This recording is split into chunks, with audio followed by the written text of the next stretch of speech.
Bismillahirrahmanirrahim. Assalamualaikum warahmatullahi wabarakatuh. Alhamdulillah alladzi bi ni'matihi tatimmus shalihat.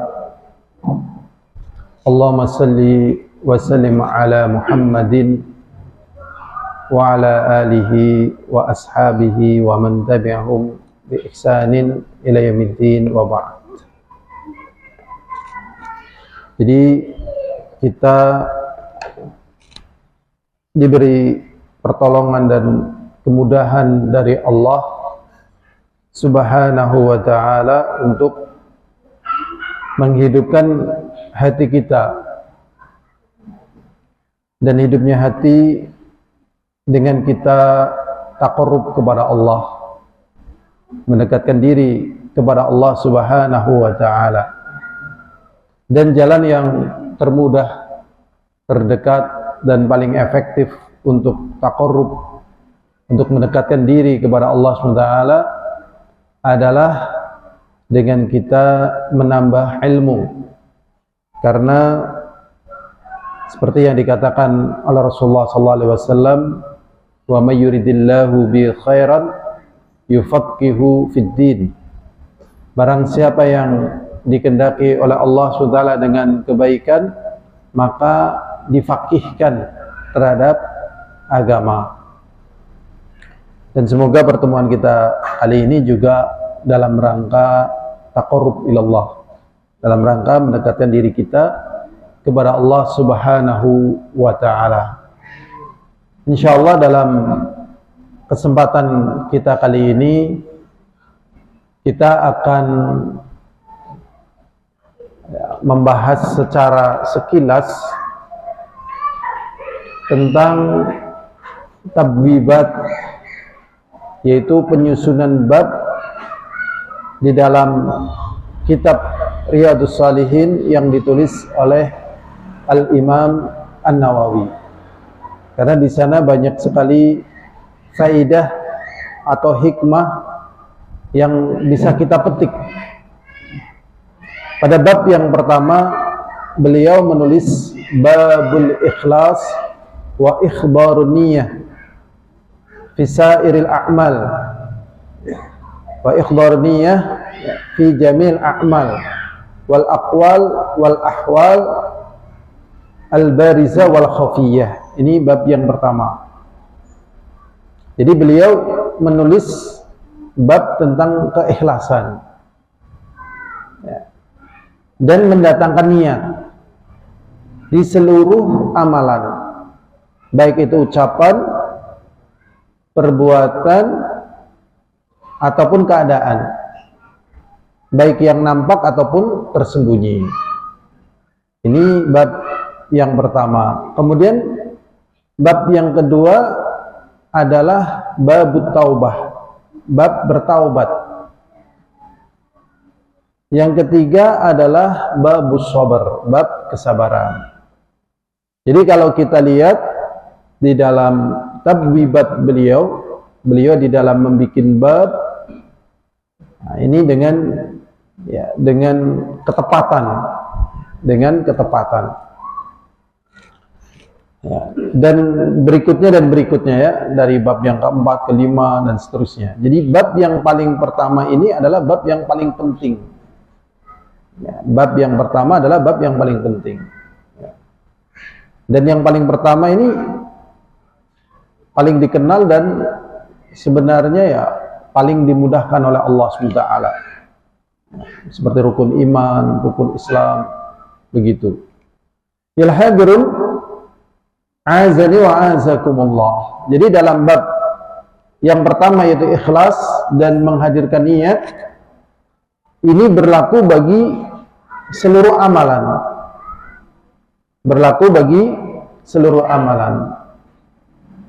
Sehingga tatkala seseorang masuk Islam atau ingin mempelajari Islam dan ingin mendakwakan Islam, harus melalui pintu ini, yaitu pintu keikhlasan. Dan itu menghadirkan niat yang ikhlas, yang tulus karena Allah. Dan ini merupakan kekuatan bagi hamba untuk mampu menjalaninya, ya, untuk mampu menjalaninya. Sebagaimana kata pepatah, man arafa bu'das safar ista'adda, barang siapa yang tahu perjalanannya bakal jauh, maka dia harus persiapan. Dan persiapan yang paling dibutuhkan adalah ikhlas. Sehingga nanti tatkala dia menjumpai kekecewaan atau menjumpai sesuatu yang tidak sesuai dengan harapan dan bayangan, dia memiliki kekuatan sehingga tidak luntur di tengah jalan. Al-hadirun azani wa azakumullah. Ya, Allah SWT berfirman, ya, wa ma umiru illa liya'budullaha mukhlishina lahuddin hunafa'a wa yuqimus shalah wa yu'tuz zakah wa dzalika dinul qayyimah. Nah, ini ayat yang pertama dan ini menjadi patokan. Jadi Allah SWT mengatakan wa ma umiru illa liya'budullaha mukhlishina lahuddin, dan tidaklah kalian diperintah kecuali hanya beribadah kepada Allah dengan mengikhlaskan agama hanya untuk Allah. Hunafa'a, dengan berpaling dari syirik menuju tauhid. Wa yuqimus shalah, dan menegakkan salat. Wa yu'tuz zakah, dan mengeluarkan zakat.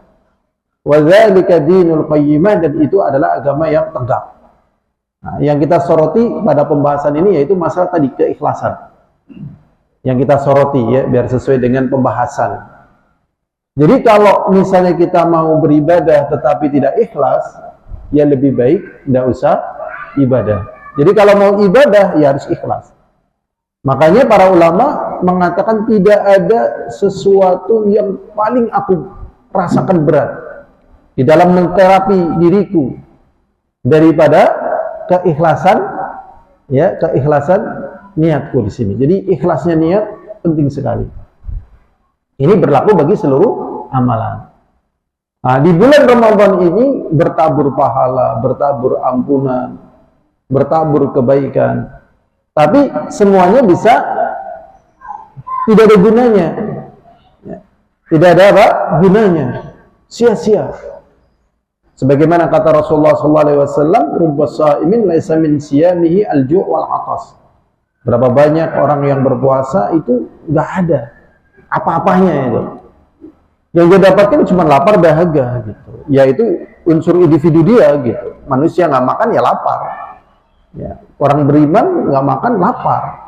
Orang tidak beriman nggak makan lapar juga. Orang tidak beriman makan kenyang. Orang beriman makan ya kenyang juga sama. Ini namanya apa? Hukum yang Allah terapkan pada manusia. Nah, makanya bagi orang yang berpuasa sesungguhnya yang paling difokuskan adalah iman dan ihtisab. Ya, iman dan ihtisab. Supaya dia mendapatkan apa yang diketahui dari seluruh keutamaan yang ada di bulan Ramadan ini, atau di malam Qadar, di dalam tarawih, di dalam puasa, di dalam sedekah, di dalam memberikan buka kepada orang yang berpuasa, di dalam menahan lapar, menahan emosi, menahan panasnya tubuh tatkala tidak makan, tidak minum. Ini penting sekali, yaitu iman dan ihtisab. Dan iman dan ihtisab ya masuk dalam bab ini, keikhlasan. Masuk dalam bab keikhlasan. Sebagaimana kata Rasulullah SAW, ya, di dalam hadits Abu Hurairah muttafaqun alaihi, ya, man shoma ramadhana imanan wahtisaban. Barang siapa yang berpuasa Ramadan, ya, apakah seluruh orang yang berpuasa Ramadan itu mendapatkan ghufira lahu ma taqaddama min dzambi, akan diampuni dosa yang telah akan datang? Tidak. Tidak semuanya. Di situ ada syaratnya, yaitu apa? Imanan wahtisaban. Karena iman dan mengharapkan pahala. Juga demikian juga yang dikatakan Rasulullah SAW dalam hadits Abu Hurairah muttafaqun alaih juga, "Man qama ramadhana imanan wa ihtisaban ghufira lahu ma taqaddama min dhanbi." Barang siapa yang menegakkan malam di bulan Ramadan. Jadi jihadnya ada dua. Pertama jihad di waktu siang, lapar, dahaga, ya, meninggalkan perkara-perkara yang ya, pada puasa itu meninggalkan perkara-perkara yang suaranya kurang keras, mungkin lagi lapar ya. Di dalam puasa Ramadan itu meninggalkan perkara-perkara yang apa Pak Daldiri haramkan ya. Perkara yang meninggalkan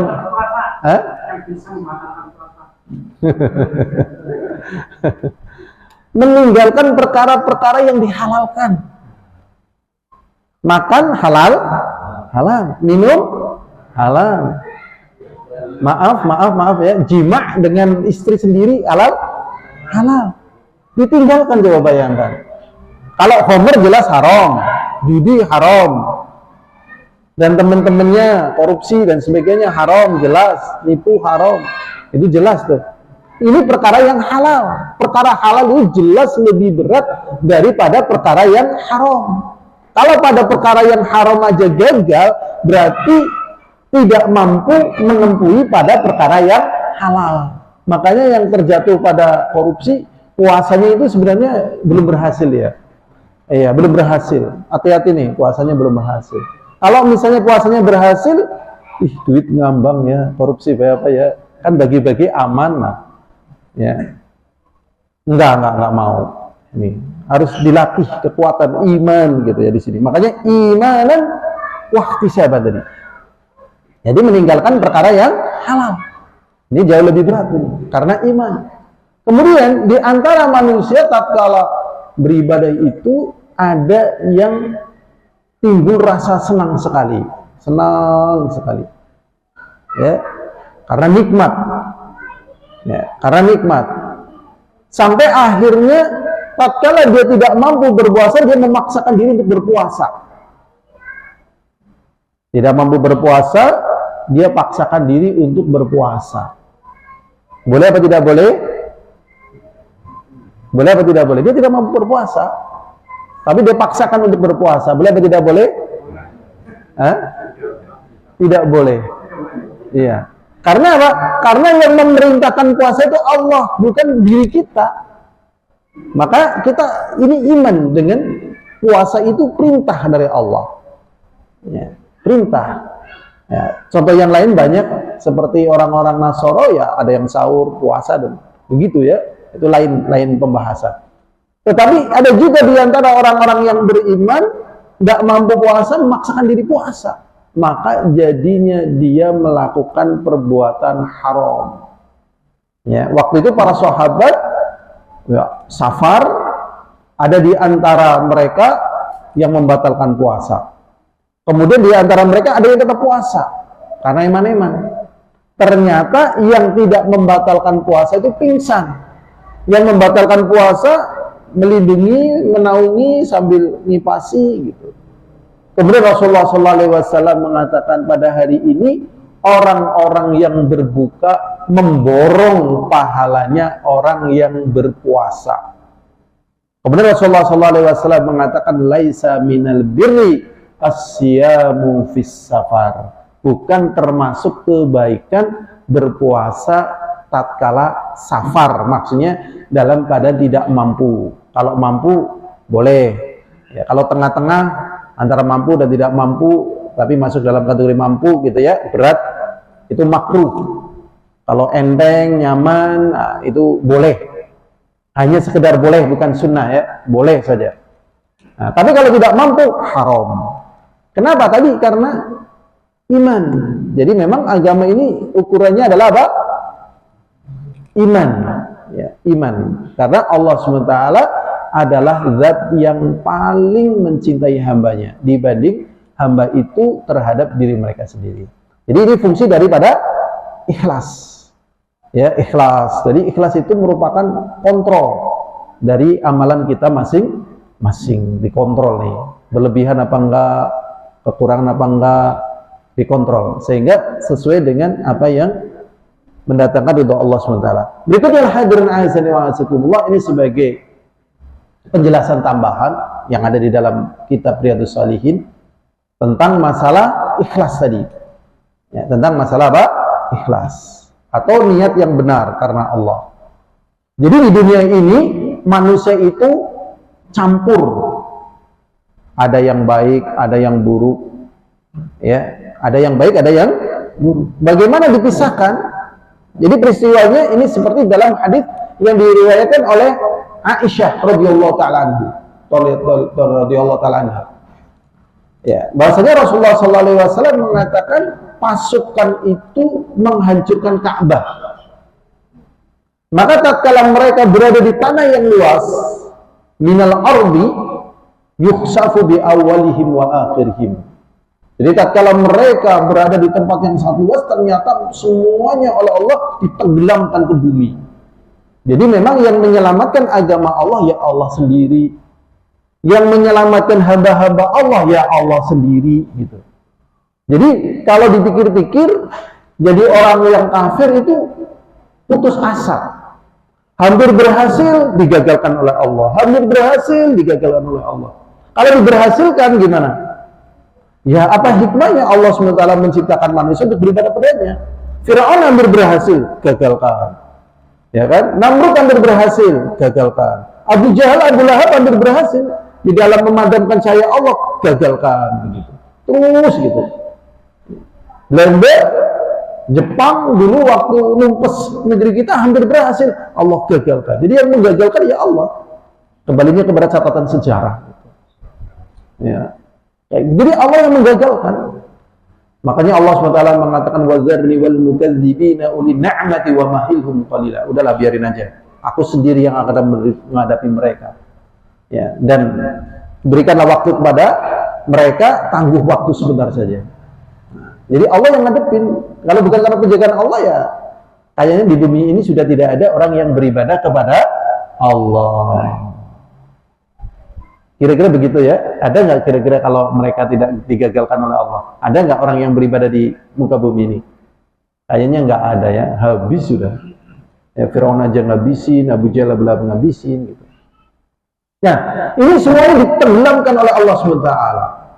Ya, padahal di situ ada orang yang baik, ada orang yang terlibat, ada orang yang tidak tahu menahu. Ya kan? Tenggelamkan semuanya. Ya. Kemudian akhirnya Aisyah radhiyallahu taala anha bingung bertanya Rasul, "Ya Rasulullah, ini gimana kok ditenggelamkan semua?" Kemudian Rasulullah SAW mengatakan, ya, ditenggelamkan dari awal sampai akhirnya, "Tsumma yub'atsuna 'ala niyatihim." Kemudian mereka dibangkitkan sesuai niatan masing-masing. Maka target dalam hidup yang pertama adalah niat yang baik. Target itu. Ya, berhasil orang berhasil urusan lain. Tapi kalau sudah niat baik itu sudah berhasil. Ya, karena ya kondisi banyak teman, sedikit teman, bahkan sangat tinggi begitu, itu kondisi yang Allah kehendaki dengan takdir dari Allah Subhanahu wa taala. Jadi kadang orang beriman menang, kadang orang beriman kalah. Itu yang pertama.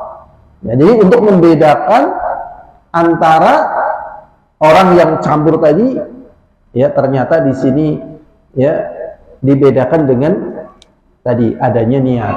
Sama-sama puasa, pahalanya beda-beda. Ada yang mungkin cuma dapat dosa, ada yang pahalanya banyak. Ya sesuai dengan tadi niatnya. Makanya dengan apa tadi? Imanan wahtisaban.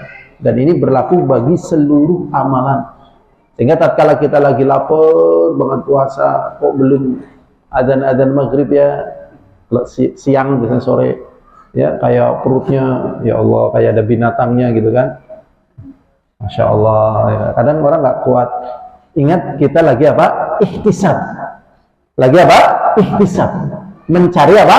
Pahala. Ya kadang mungkin seorang istri ya, berbakti sama suami berat sekali.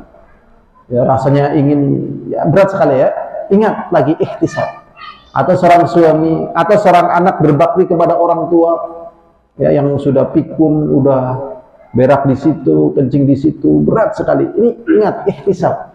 Atau kita menjalani agama ini ingat juga dalam rangka apa? Ihtisab. Sudah. Berikutnya hadirin azani wa azakumullah. Nah, ini pentingnya ikhlas. Jadi ikhlas menjadi awal pertama bagi siapa saja yang masuk ke dalam dunia agama atau dia masuk Islam. Ya. Kalau bukan karena ini, ya bahaya ya. Contohnya di dalam hadis ya,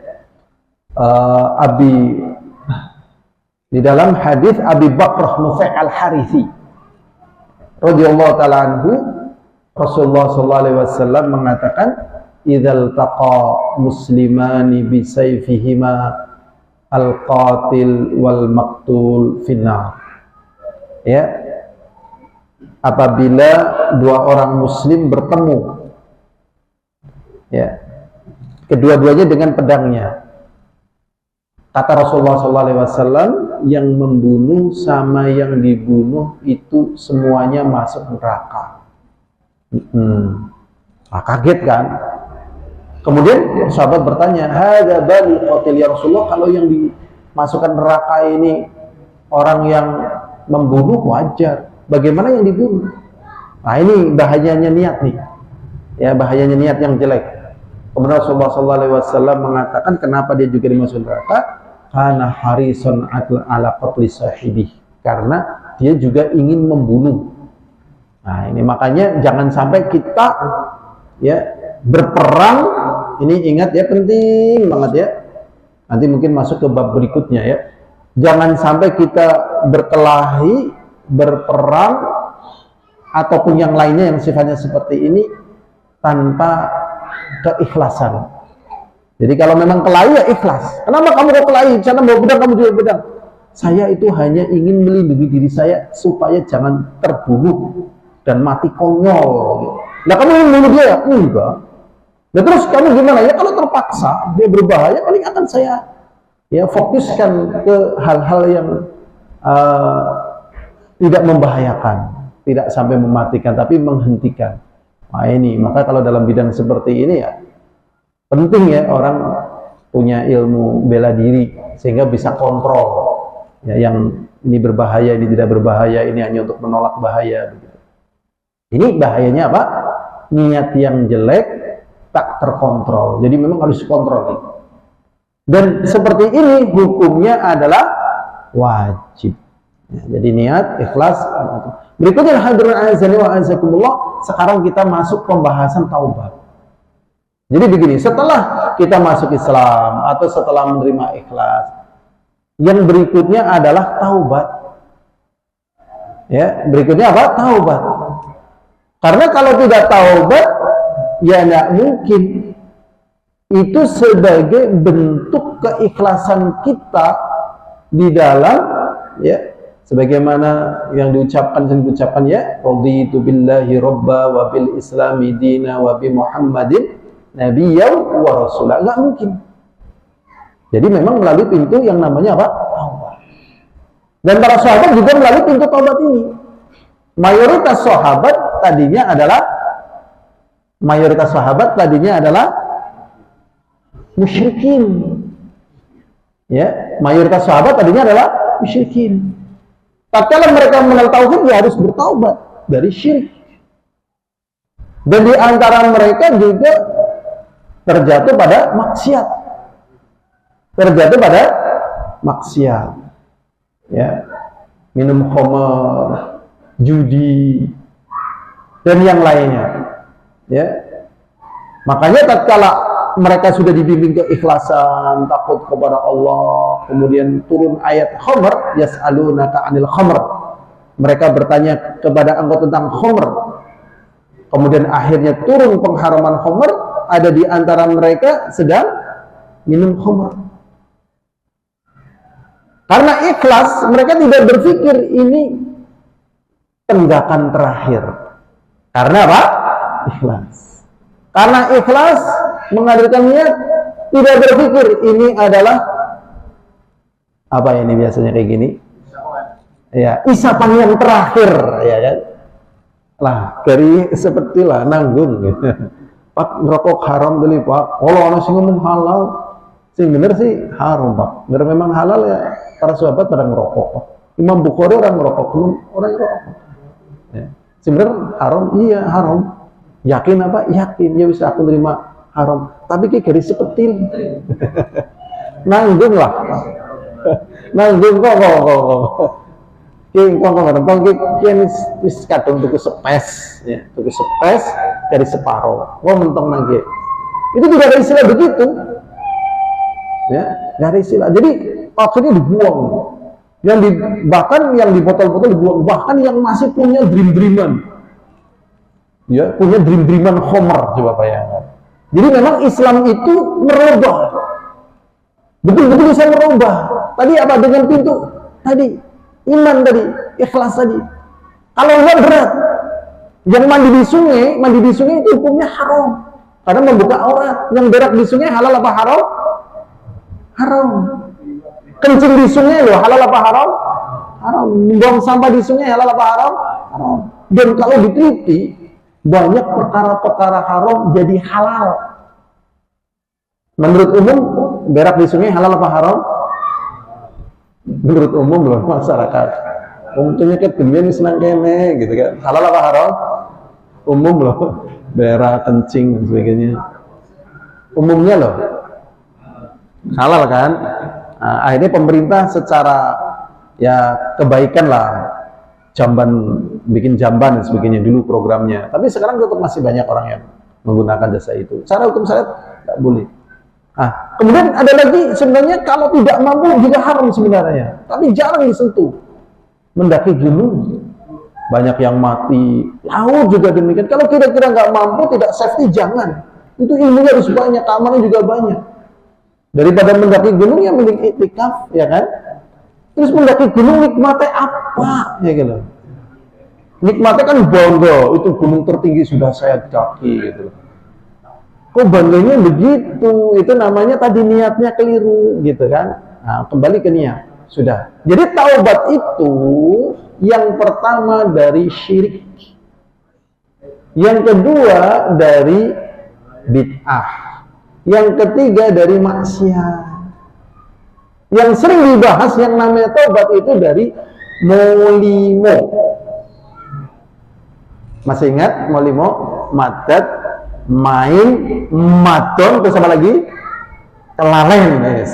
Ya, karena sekarang sudah bukan molimo lagi, tapi M115 ya. Lebih akeh maning. Sudah. Nah, lebih banyak lagi nih. Ketahuilah, para ulama menjelaskan kalau misalnya kita taubat dari molimo dan kita belum taubat dari bid'ah, maka ini pun wajib bertaubat. Sudah taubat dari bid'ah, sudah taubat dari molimo, belum bertaubat dari syirik ini juga harus taubat. Jadi nggak bisa, aku harus taubat. Taubat dari sisi mana? Aku seorang rokok, tapi kasih kawene slot. Nah, slotnya harus hilang. Slot hilang, tapi aku kasih. Ini harus bersih, memang taubat semuanya. Nah, makanya nanti rentetan dari babnya terus bergandeng sampai ada yang namanya bab mujahadah, berjuang, ada bab namanya sidq, jujur bukan hanya sekedar kayak apa sih, misalnya stabilo, oh berarti jujur. Kalau kamu mengatakan ini emas berarti dusta. Itu betul jujur seperti itu, tapi ketabahan dan kekokohan terus menjalani keimanan itu bentuk dari kejujuran. Yang namanya jujur tahan terus. Ya, pantang gelabas gelebes. Ngetos Pak Arifin gelabas gelebes. Gelabas gelebes gitu. Merasa gitu. Oh, terawih suwe banget ora kuat. Itu gelebes. Puasa lapar gitu. Itu namanya gelebes. Jadi tahan gitu ya. Ya, tahan derita. Bukan hanya tahan banting, karena di sini nggak dibanting sih. Ya di situ tidak ada bantingan loh. Karena para ulama membuat babnya namanya babu tahammul wal adza. Bab ya tahammul, kuat membawa agama ini, wal adza, dan menahan gangguan. Kita lanjut. Kemudian taubat ini hukumnya juga wajib. Taubat ini hukumnya apa? Wajib. Kemudian taubat Ya, dalilnya tentang wajib ya dalam surat Tahrim ayat 8, ya ayyuhalladzina amanu tubu ilallahi taubatan nasuha, dan seterusnya. Wahai orang-orang yang beriman, wajib bagi kalian taubat dengan tulus. Dan taubat yang tulus ini penyelamat. Jadi di dunia ini tidak ada orang yang berhasil tanpa taubat. Di dunia ini tidak ada orang yang berhasil tanpa taubat. Jadi kalau ingin berhasil, taubat. Kenapa korupsinya kemenangan? Karena nggak taubat.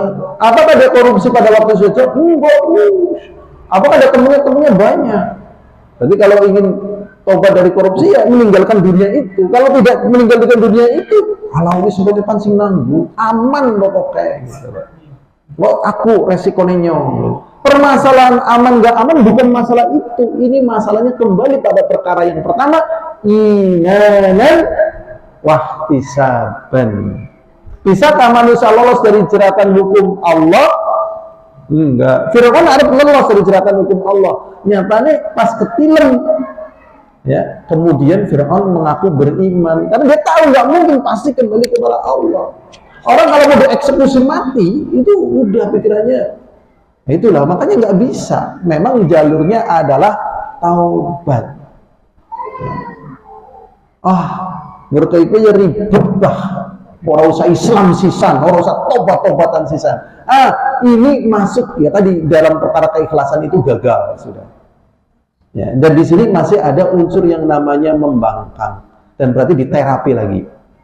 Kemudian syarat taubat minimal 3.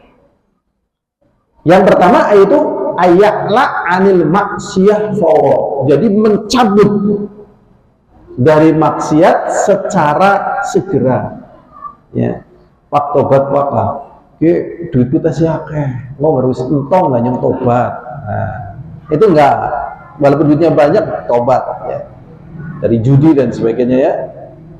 Pak tobat pak, mumpung tesino nggak bisa, pokoknya segera. Ya, ayakla minal maksiyah fawra. Jadi segera mencabut. Yang kedua, ayandam bi fi'lihi al maksiyah. Dia menyesal dengan ya mengerjakan maksiat. Jadi maksiat itu ada lezatnya atau tidak? Maksiat itu ada lezatnya atau tidak?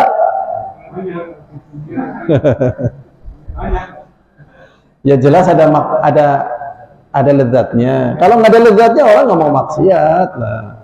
Iyalah, mancing nanti kan, ya orang puasa orang sholat kan, ya telung dina loh misalnya loh, mancing, ya sedina rompes misalnya loh, ya, ya kan, ya kan, ya enggak, dan yang lainnya itu nikmat, ya nikmat.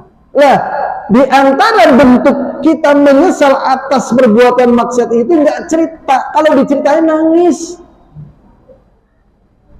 Jadi inilah bertaubat itu memang nggak semudah.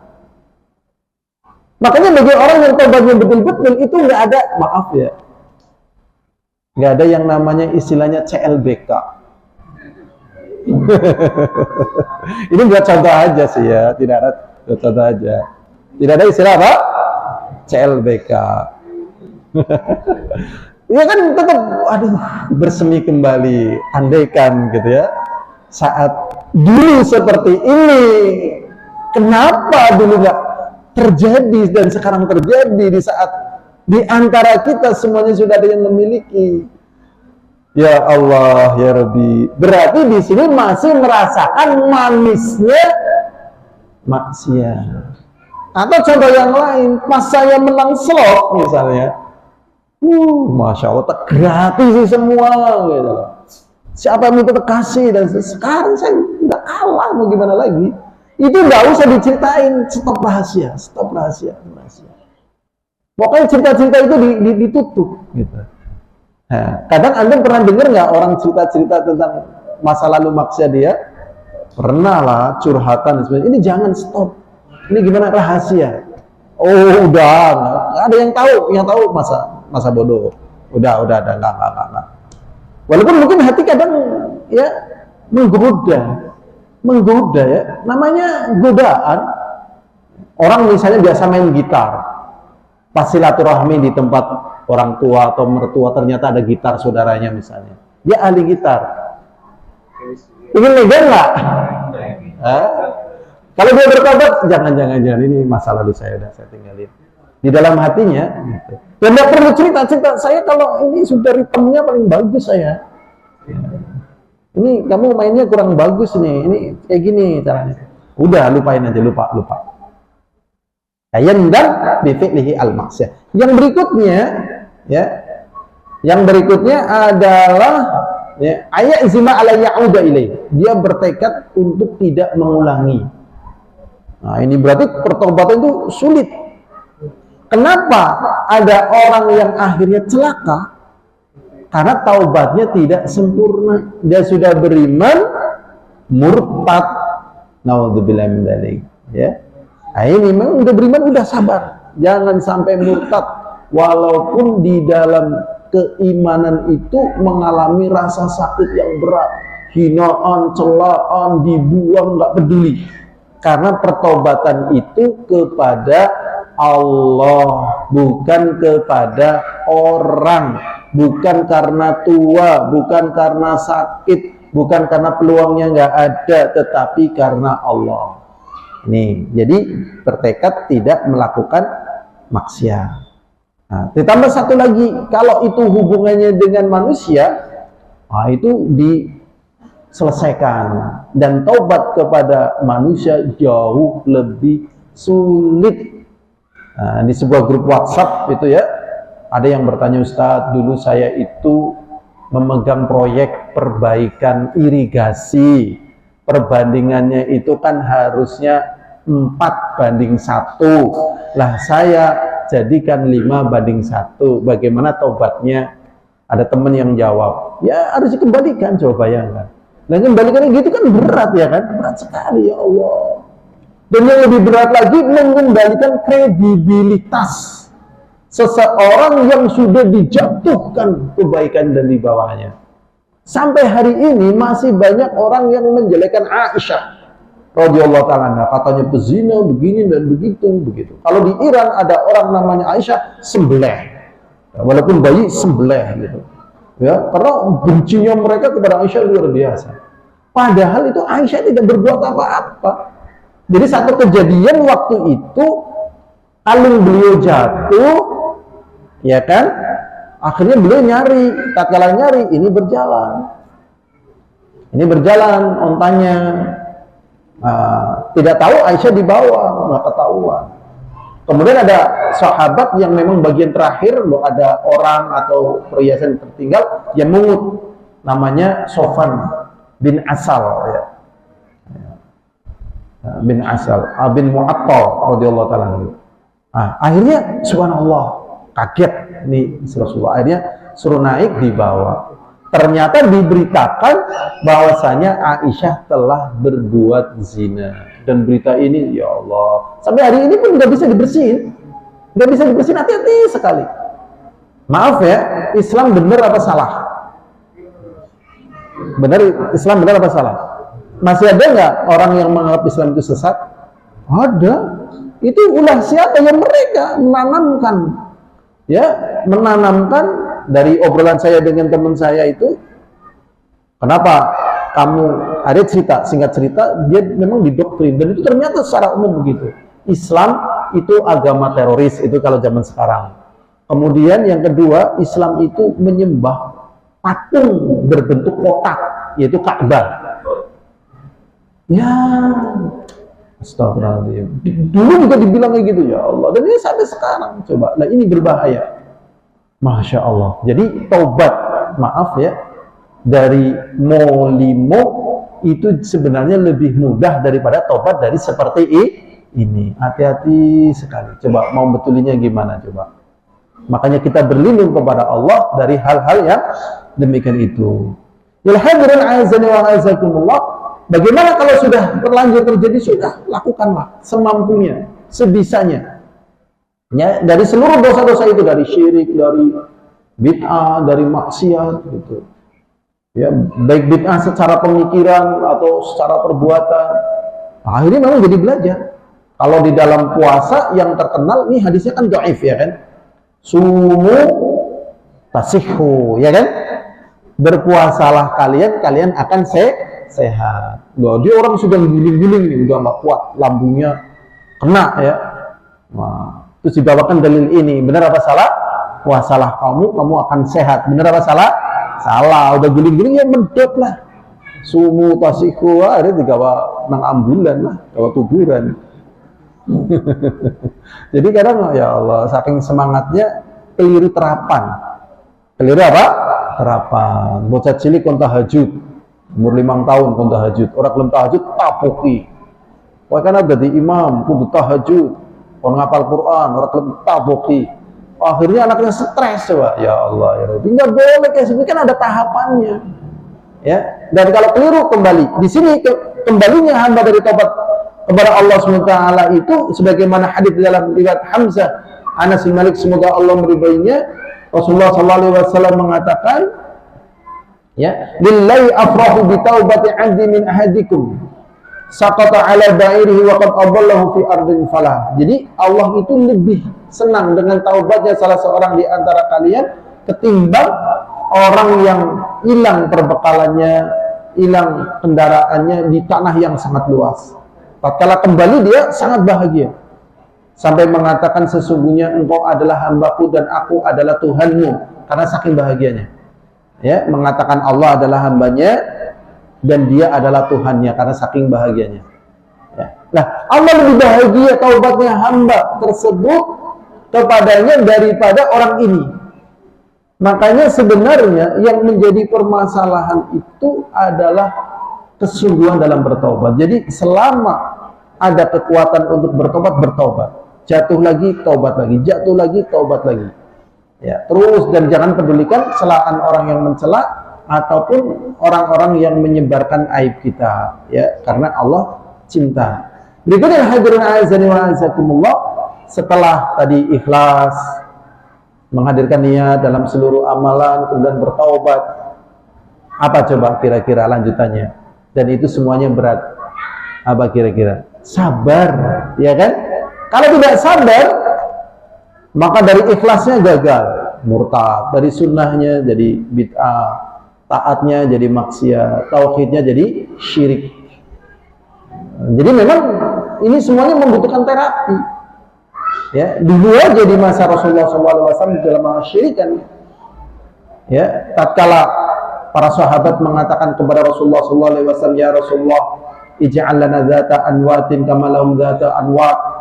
Ya Rasulullah, bikinlah buat kami dzatu anwat, supaya senjata-senjata kami sakti sebagaimana mereka punya dzatu anwat, bagi kesyirikan.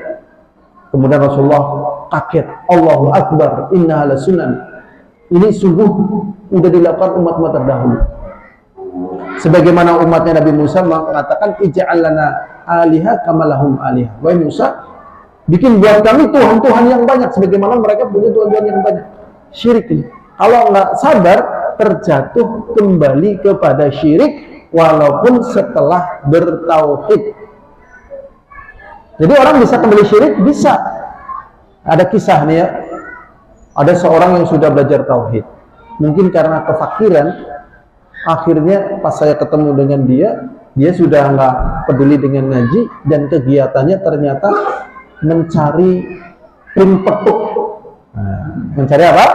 Pring petuk. Ya jelas syirik lah. Wong itu ada-adane wong syirik memang kayak gitu. Ya, seperti tekek itu juga ada-adane wong syirik. Wong syirik suka bikin kayak gitu. Dagangannya wong syirik itu, tekek dan sebagainya. Jadi ada pasarnya masing-masing. Bid'ah ada pasarannya, syirik ada pasarannya, maksiat juga ada pasarannya. Semuanya dengan marketing. Marketing syirik, marketing bid'ah, marketing maksiat. Ada marketingnya tuh. Nah, itu semuanya bisa dihadapi dengan sabar. Makanya Allah SWT mengatakan, la tubtilu a'malakum. Jangan kau batalkan amalan kalian. Maksudnya dengan tidak sabar. Sebelum kita akhiri mungkin taklim kita, mungkin ada yang bertanya, apakah sabar itu ada batasannya? Memang di sini sering ya, sabar tidak ada batasannya. Ada yang mengatakan begitu. Ada yang mengatakan sudah habis kesabaranku. Sabar ada batasnya. Yang betul sabar ada batasnya apa tidak? Kayak putranya lagi tulanan HP, kayak subuh ngantekan asar, sabar baik, sabar kan orang batasnya. Gimana ini? Ada batasnya nggak?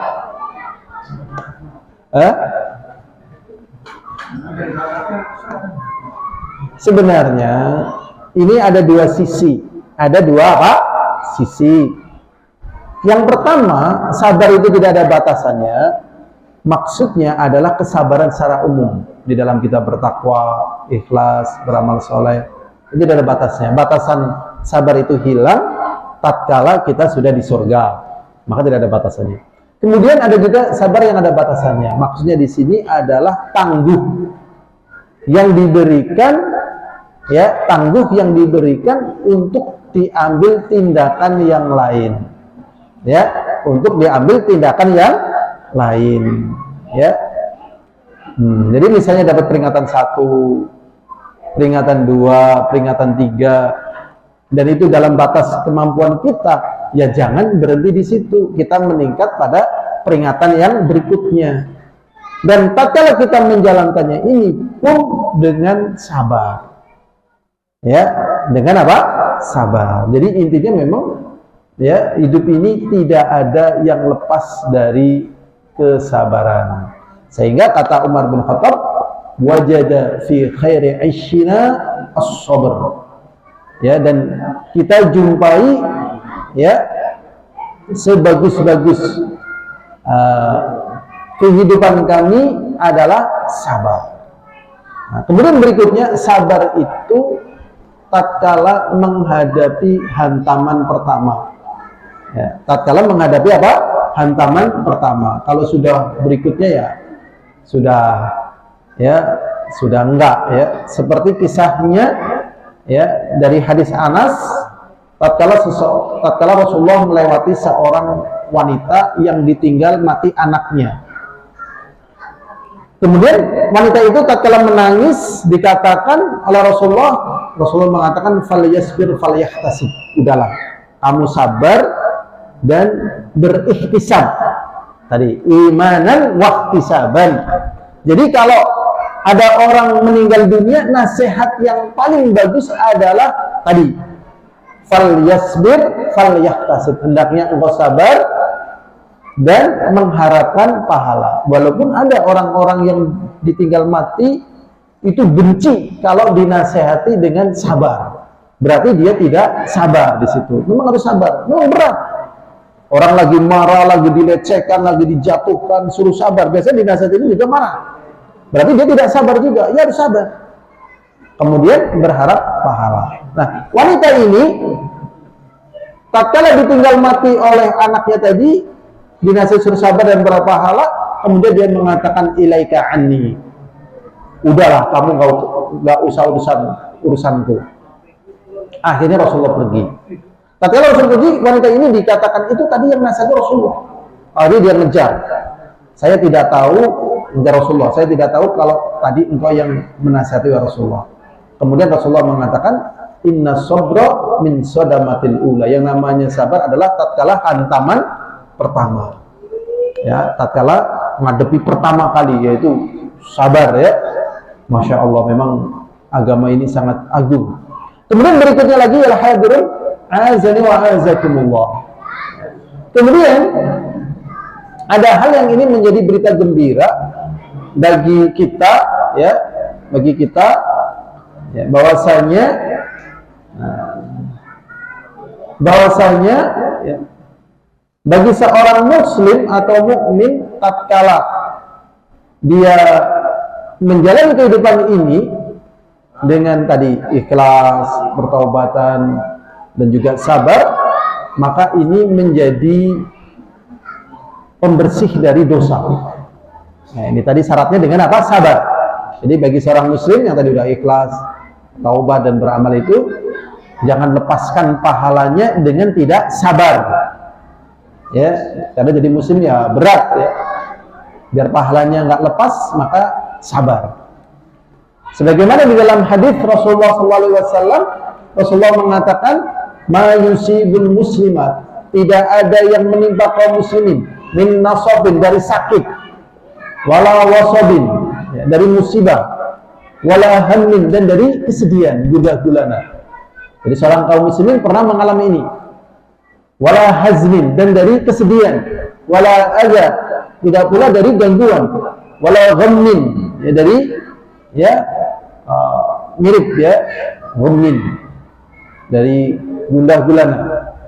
Sampai tatkala dia terkena duri, kecuali itu akan menjadi penghapus dari kesalahan dan dosanya. Berarti jadi seorang muslim, apapun yang dihadapi, hadapilah dengan sesuatu yang tidak menghilangkan pahala, yaitu dengan apa? Sabar. Sabar artinya apa ya? Sabar artinya apa? Insya Allah ini sudah menjelang buka. Sabar artinya apa ya? Sabar loh. Aku dari wong ya sabar. Nek pengen kuat sabar, latihan karo wong mancing.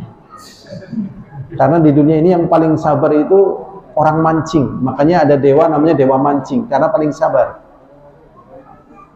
Sabar artinya apa ya? Sabar ya? Sabar itu artinya habsun nafsi anil jaza'i wa tasakhut, menahan diri dari ngedumel dan menahan diri dari tidak suka. Wah, gara-gara Ramadan ya kan? Jangan tahan terus. Jangan ya. Ini saja yang bisa kita pelajari, semoga menjadikan sebuah kebaikan bagi kita. Wallahu a'lam bishawab. Assalamualaikum warahmatullahi wabarakatuh.